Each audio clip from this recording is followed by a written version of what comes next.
Subscribe and download over 1 million code snippet including this tutorial from codegive.com, link in the description below. Sure, I'll provide you with a basic tutorial on SSD, single shot multibox detector, object detection in Python using a popular deep learning library, TensorFlow, and its object detection API.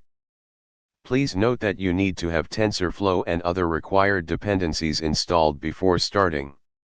Make sure you have the necessary libraries installed. You can install them using the following.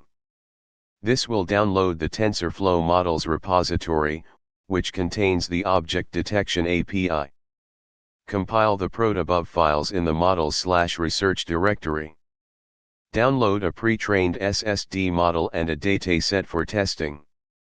You can find pre-trained models on the TensorFlow Model Zoo. For simplicity, let's use the SSD MobileNet v2 model and the Cocoa dataset.